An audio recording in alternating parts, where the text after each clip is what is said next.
computers or food, or anything, that made it a seriously. One of the guys in the book describes it as building an airplane in mid-flight, and that was really what they had to do. So, to that, we're talking about cultures. We had this group of people who people now know about them called Yazidis, because ISIS is trying to basically destroy or kill every Yazidi that there is, and the conservative Muslims consider them to be devil worshippers. But at the time, no Americans knew what a Yazidi was, and we had a bunch of them in our battalion. And so I wound up doing some research. We had one computer on the base, and the only literature I could find about the Yazidis was from French anthropologists in the 1930s who had done work and had written about the Yazidis. But other than that, we had no idea. And it was around then that I really began to understand how in over our heads we were with regard to the cultures that we did not know. The analogy that I would make is if you're somebody who's a swimmer, you go swimming in waters that you don't know, and you have no idea what the tide is like or what the currents are like or anything. We're really in over our heads. The other thing that I want to mention is, so if you've ever seen American military movies, the unit that they focus in on always is racially diverse. It has a guy from the South, it has a fundamentalist Christian, it has a black guy from the city, it has an Asian American, it has a Hispanic guy from Texas, and ironically, and I don't know how this happened, but that's what our small unit was. So we had Kurt Williamson was from the South, Tom Riley was a fundamentalist Christian from Idaho, Brian Mulvihill was came from a family of New York City cops, and he was sort of like a hard-talking New York guy, and Richard Fryer was a Boston Southie. He was really obnoxious about like the Boston Red Sox, and especially because you're from New York. Right, yeah. Well, that was the year that the Red Sox came back and swept in 4 games, and so he never stopped talking about it. But we had, and Webster was Asian American, and Hummins was African American. So we did have that kind of, movie quality, racial diversity in our group. And they used it as an example for the Iraqis. Gunny Webster, who was from Las Vegas and had come from a life as a court bailiff, his father was a Marine, his mother was Japanese national, and he would have the advisors stand in front of the Iraqis and say, "This is what we're talking about. Look at us. Look at us. We have a white guy, we have a black guy, we have a Hispanic guy, but we're all Marines, and we die for each other. We're all the same thing. This is what we mean by transcending these tribal kind of loyalties." And needless to say, it wasn't that easy to get somebody one group who's the majority and has been locked out of power by Saddam Hussein and wants revenge, another group that wants to maintain the power they've always had, and then a third group that just wants to have its own independent country called Kurdistan. And they don't want to have anything to do with each other. So it was and the Americans are the fourth culture, right, by the way, in the Ragged Edge. We stepped back and we wrote it in a way that the Americans are also a culture. And you learn reading the Ragged Edge a thing or two about Americans and the way we want to see things.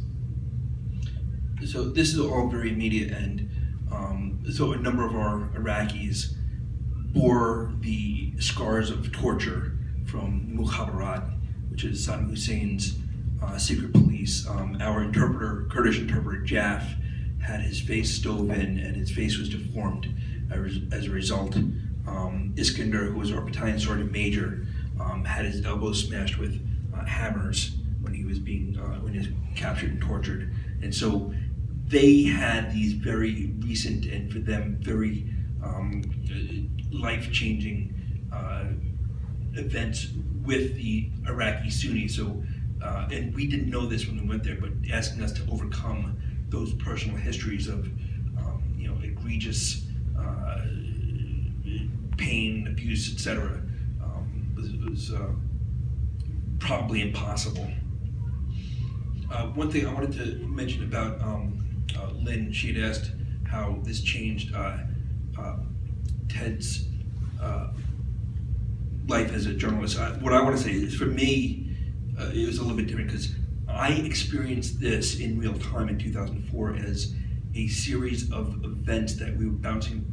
I used to describe as lurching from crisis to crisis at any given moment without any kind of understanding of the meaning or the narrative thread. And it was not until we went through this long writing process and doing all the interviews and looking at all the secondary resources that we were able to identify some of the things that were actually going on. For instance, the way the Shia were consolidating power and marginalizing the Sunni and the Kurds, which was happening in real time. Which that is Iraq today.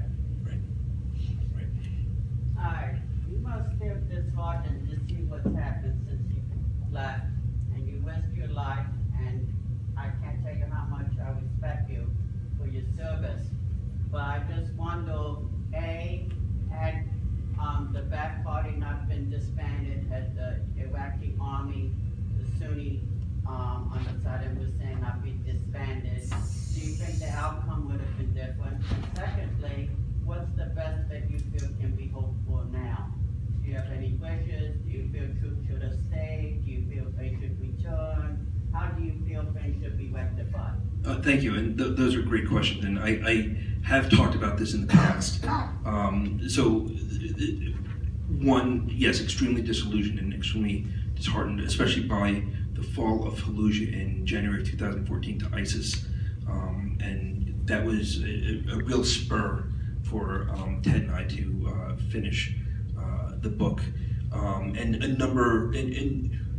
we could not have finished the story any earlier because the whole piece with ISIS and what was happening with Fallujah and then with Mosul really sort of closed the chapter for the whole thing, because I'm still in touch with Iraqis who are both in this country and in Iraq and who are involved. So we needed, not that we needed, but we could not have finished the story without those events.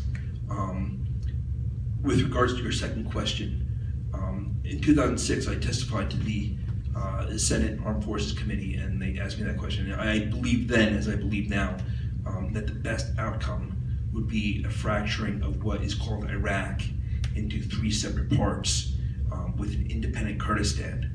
The Kurds have been the most effective fighting force on the ground against ISIS. I think that we should reinforce success where we've had it, which is with the Kurds. And if it was up to me, I would say the price for your independent nationhood with U.S. support would be defeating the Kurds. And then with an independent Kurdistan, I would have a diplomatic relations, but I would station a U.S. expeditionary force on a rotating basis in Kurdistan to make sure that that country is able to stand up over time. Did you say defeating the Kurds? No, the price of their nation should be the Kurds defeating ISIS, right? Well, I was going to ask, what's the takeaway from all of this situation? I want to go back to the 80s, we're losing the Marines in Lebanon. And when you look at the whole picture, like, where is this all going? I'm an American Israeli, so I've been in the Israeli army. And it's just like, in Israel we do it because we have to do. So my question is, though, it's like, is it ever going to end? So like, what's your takeaway from it? One thing that I think that, if you want to talk macro, I can talk macro. The idea of using Americans, soldiers or Marines, to train native troops, so-called native troops, to do the fighting for us. And the idea, by the way, of hiring what we call contractors, but which really are often mercenaries. We don't use that word because it's unappealing, but that's what they are.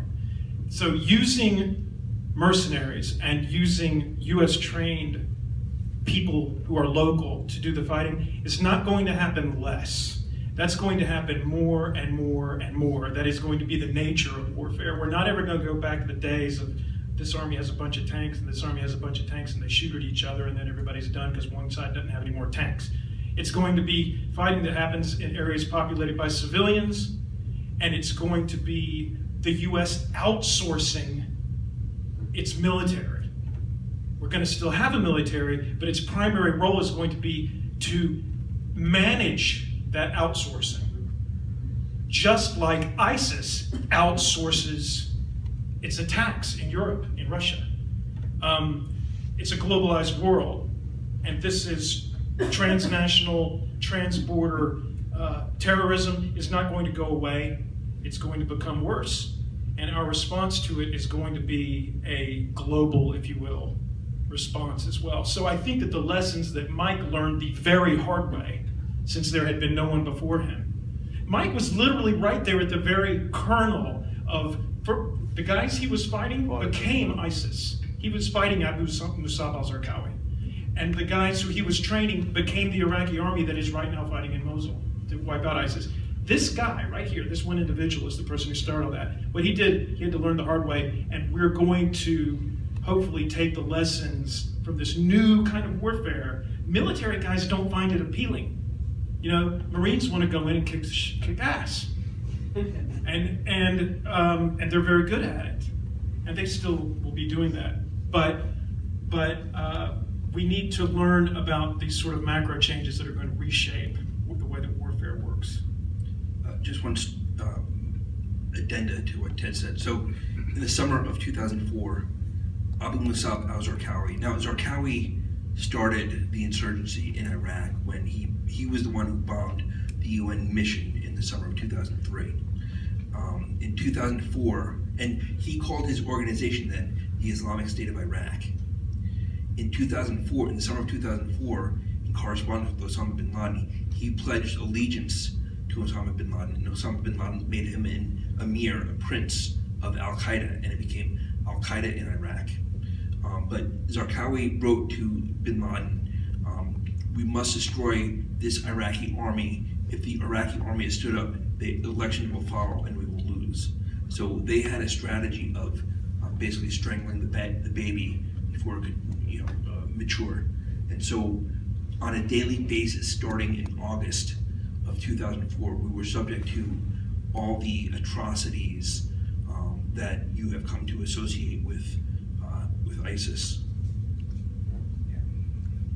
It would be very different.